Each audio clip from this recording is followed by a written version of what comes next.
The lobby of Pinnacle Technologies gleamed like a cathedral of ambition, its marble floors reflecting the sharp edges of Manhattan's skyline. Amid the hum of dealmakers and the clink of espresso cups, a woman moved like a ghost, her cleaning cart a silent apology for taking up space. Her name was Esther Monroe, 54, with hands worn by years and eyes that held stories no one bothered to ask about. In a building where billion-dollar contracts were signed behind glass walls, she was invisible, until she did something no one could ignore. On the 42nd floor, Alexander Langston, billionaire CEO, wrestled with a problem no amount of money could solve. His 8-year-old daughter Ava hadn't spoken a full sentence in months. Traumatized by her mother's death in a car accident, Ava was a fortress of silence, her eyes carrying a grief too heavy for her small frame. Therapists, nannies, specialists, all had failed her. But on one unremarkable afternoon, behind a pillar in the lobby, Esther's quiet act of kindness would unravel a truth that would change everything. Alexander Langston was a titan in the tech world, his name synonymous with innovation and ruthlessness. Pinnacle Technologies built AI that reshaped industries, but nothing in his arsenal could fix his daughter. Since his wife, Elena, died 6 months ago, Ava had retreated into herself. She sketched jagged, shadowy figures in her notebook, hid in corners and screamed at anyone who tried to touch her. 7 nannies had quit, each citing Ava's volatility, her sudden rages, her refusal to eat, her eerie stares. The last one left after Ava locked her in a closet for an hour, whispering, "You're not her." Alexander had tried everything. Psychologists from London, behavioral experts from Boston, even a music therapist who fled after Ava smashed her guitar. His board of directors whispered about his distraction, his missed meetings, his faltering leadership. Investors were circling, sensing weakness. Yet all Alexander could think about was Ava, alone in her room, her small body curled around a stuffed owl that once belonged to her mother. The job posting went up out of desperation. Caregiver needed for sensitive child. Trauma experience preferred. $20,000 per month. Immediate start. The salary was obscene, but no one lasted. Agencies stopped sending candidates. One nanny called Ava haunted, refusing to return after a single night. Alexander brought Ava to the office, setting her up in a quiet room on the executive floor with books, puzzles, and a security camera only he could access. She wandered the halls in oversized headphones, avoiding eye contact, her presence an enigma to the polished employees of Pinnacle. They offered sympathetic smiles, she gave nothing back. But someone noticed her. Esther Monroe, a contract janitor who arrived before dawn each day, her navy uniform faded, her badge barely legible. She cleaned with a quiet precision, her eyes catching details others missed. The way Ava's fingers traced the same spot on her owl, the way her shoulders tensed when voices grew loud. Esther said nothing, asked nothing. She just watched. It was a rainy Tuesday when the lobby, usually buzzing, fell quiet. Esther was polishing the brass elevator doors when she heard it, a soft, choked sob from behind a marble pillar. She paused, her rag still in hand, and followed the sound. There was Ava, knees pulled to her chest, her face buried in her owl. No one else was around. The executives were in meetings, the receptionist distracted. Esther didn't hesitate. She knelt, her joints protesting, and pulled a small hand-stitched rabbit from her apron pocket. Its ears were uneven, its button eyes mismatched, but it carried a warmth that felt alive. She set it gently on the floor between them and leaned back, giving Ava space. The girl peeked up, her eyes red and wary. Slowly she reached for the rabbit, clutching it to her chest. The sobbing stopped. They sat there, side by side, no words, just the hum of the building around them. Upstairs, millions were moved like chess pieces, but in that moment, a janitor had done what no one else could. The next morning, Esther arrived at 5:30 a.m., her routine unchanged. But Ava's face haunted her, the way her small hand gripped the rabbit, the way her breathing steadied. Esther told herself to stay out of it. Janitors didn't get involved with executives' kids. There were rules, boundaries, a hierarchy as rigid as the building's glass walls. But something had shifted inside her, a crack in the armor she'd built over years of loss. Ava was different that day. Alexander noticed it immediately. She didn't drag her feet or hide under the desk. She sat in her office room, the rabbit beside her owl, her fingers tracing its stitches. "Where'd you get that, Ava?" he asked softly. She didn't answer, just held it tighter. During a call with Tokyo investors, Ava slipped out. She took the stairs, avoiding the elevators, and found Esther in the lobby wiping down cafe tables. Without a word, Ava sat cross-legged on the floor watching. Esther glanced up, her eyes softening. She didn't speak, just kept cleaning. Then, during her break, she sat beside Ava and pulled a bottle cap from her pocket. Once, there was a cap who dreamed of being a crown, she began, her voice low and steady. Everyone laughed, but she kept shining. Ava leaned closer, her eyes wide, listening. The next day, Ava was back. And the next. Each afternoon, Esther told a story, about a sparrow who forgot how to fly, a river that sang to stones, a star that only glowed for those who looked up. No books, no props, just her voice and whatever she found in her pockets. A spoon, a napkin, a broken key. The cafe staff started to notice. A barista, usually gruff, began leaving a small hot chocolate for Ava, no charge. Alexander watched it all through the lobby's new security feed, his heart caught between relief and unease. His daughter was smiling, laughing even with a woman who cleaned floors for $15 an hour. Why her? Why not the experts with PhDs and best-selling books? That night, Ava shocked him. Esther's stories make the sad go quiet, she said, clutching the rabbit. Do you like her? He asked. Ava nodded. She doesn't look at me like I'm wrong. The words cut deeper than he expected. Esther Monroe carried her past like a weight she'd learned to balance. At 54, she moved with a quiet grace, her hands scarred from years she never spoke of. To Pinnacle staff, she was just the janitor, reliable, invisible, a figure who faded into the background. They didn't know about the wooden box in her Bronx apartment, tucked under a quilt. Inside were scraps of fabric, a child's drawing of a house, and a faded photo of a girl, no older than Ava, with Esther's eyes.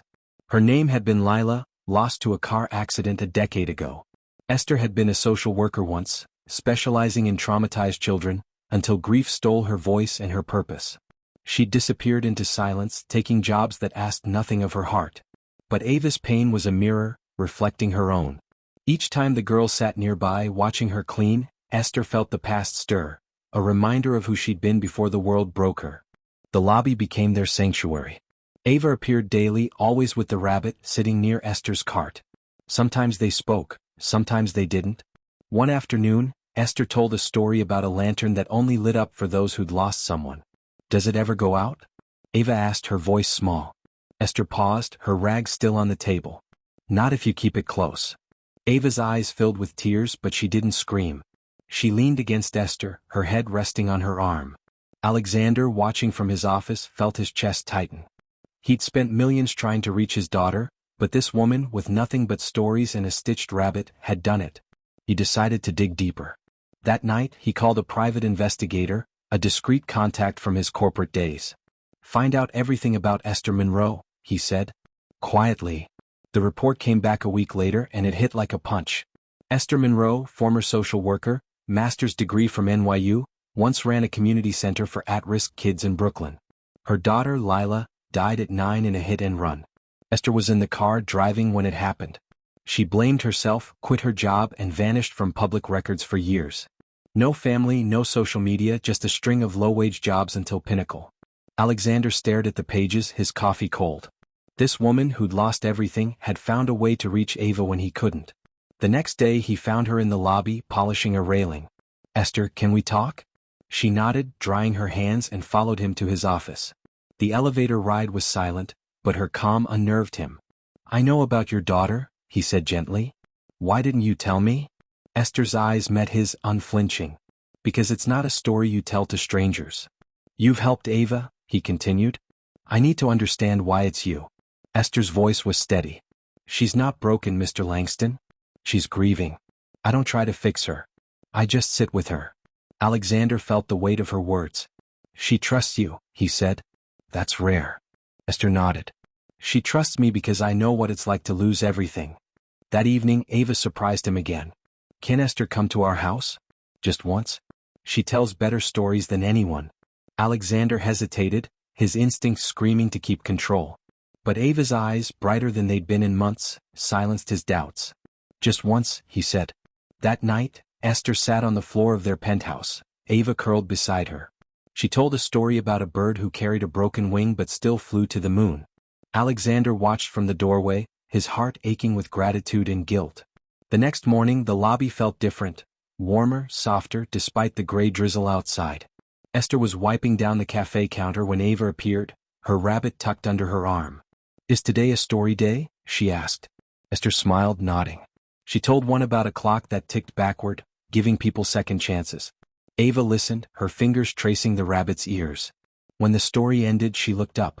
"Do you miss your daughter?" Esther's hand stilled. The question was a blade, sharp and unexpected. She sat down, her voice barely above a whisper. "Every day." Her name was Lila. "She loved to draw like you." Ava reached for her hand. "Does it hurt less when you tell me stories?" Esther's eyes glistened. "A little. Because it feels like she's listening." Ava hugged her, a small, fierce embrace that broke something open in them both. Alexander watched the moment unfold on the security feed, his throat tight. He hadn't meant to intrude, but he couldn't look away. This was what healing looked like, not a cure but a connection. He made a decision then, one that would upend everything. He called Esther to his office again. "I want you to stay," he said. "Not as a janitor. As Ava's caregiver. As part of our family." Esther shook her head. "I'm not here for pity, Mr. Langston. I'm here because Ava needs me. And maybe I need her." Ava's voice interrupted from the doorway. "Don't send her away, Daddy. She's my friend." Her eyes were wide, pleading. Alexander knelt beside her. "No one's going anywhere," he promised. But he knew it wouldn't be that simple. The pushback came swiftly. HR flagged Esther's unorthodox involvement as a liability. The cleaning company sent a formal complaint, citing contract violations. Investors whispered about favoritism, about Alexander's judgment. "You're risking the company for a janitor," one board member snapped. Alexander's voice was steel. "I'm saving my daughter." He terminated the cleaning contract and created a new role, Director of Child Wellness, reporting directly to him. Esther would lead it, designing a program for employees' children, built on stories, presence, and compassion. The board resisted, but Alexander held firm. "She's not invisible anymore," he told them. "And neither is Ava." The Elijah Project, named for Esther's daughter, launched 3 months later. A floor of Pinnacle was transformed. Soft carpets, bookshelves, walls painted with murals of birds and stars. Esther, no longer in a uniform, wore a simple sweater and a locket with Lila's initial. Children flocked to her, not just Ava but others, drawn by her stories and her quiet strength. Ava ran sessions with her, passing out crayons, giggling at silly voices. Alexander watched from the sidelines, no longer the center of his daughter's world but grateful to be in it. One afternoon, Esther spoke at a company event, her voice steady but soft. "I was invisible once," she said. "But a little girl saw me. And she gave me back my voice." The room stood, clapping as Ava ran to her side, hugging her tightly. The story didn't end there. The Elijah Project spread, with chapters in other companies, schools, even hospitals. Esther's name became synonymous with healing through connection. Alexander rebuilt his company around it, prioritizing people over profits. And Ava? She grew stronger, her sketches brighter, her laughter louder. She still carried the rabbit, but now she carried hope too. Esther never forgot Lila, but in every story she told, she felt her daughter's presence, a light that never went out. If this story moves you, don't let it stop here. Share it.